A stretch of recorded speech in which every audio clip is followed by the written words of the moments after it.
but I've got two pieces out of a book that's coming out next month called Black Box Poetics. The first piece is On Wall Street.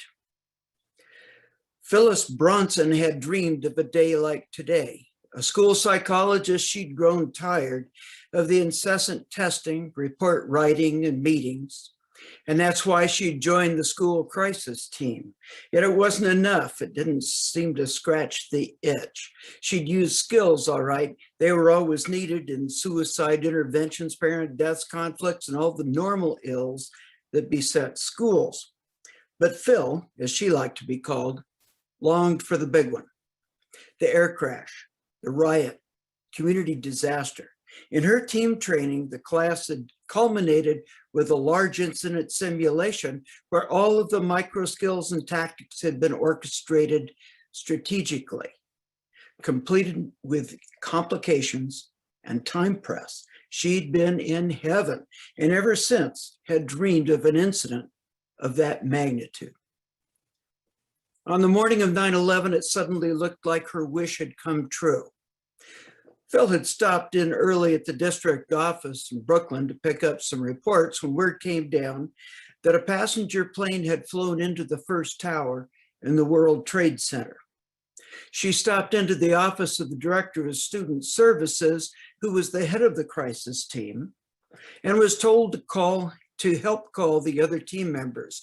While all of the team planning had members working in groups of 3 to 6, only 20 members had made it to their schools before traffic had become gridlocked. One could be spared for each of the closest schools. She relayed instructions from her team leader to the others. Stay with your school, work in teams of one, do what you can with whatever situation you find. Her school, a specialty high school, and the finance district stood within a block of the Trade Center. She drove in as close as she could get, then left her car and walked across Wall Street into the smoke and concrete dust. The second piece, if I can find it, is called Case Report, Parkinson's Disease. Male, veteran of World War II, diagnosed at 69 years of age with Parkinson's disease, a progressive neurological debilitation. The patient died 7 years later at 76, being bedridden during the last 3 years. His struggle with Parkinson's was complicated by severe arthritis, hypoglycemia, and the long-term results of alcoholism.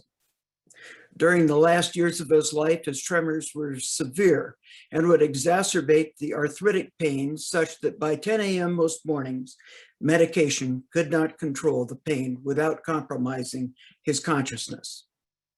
A philosophy professor by trade, a cultured and nuanced man, a patient maintained full cognitive and sensory awareness of his circumstances up until his last month or two, choosing not to be fully sedated because he didn't want to miss whatever life he had left.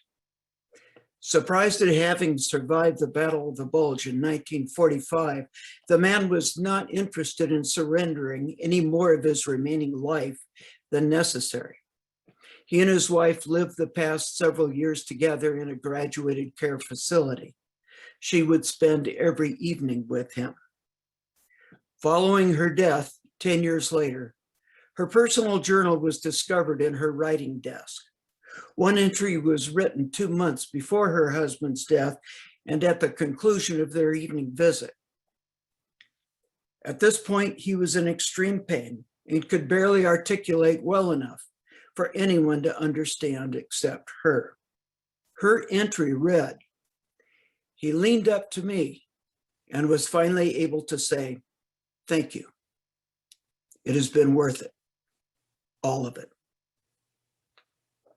Thank you.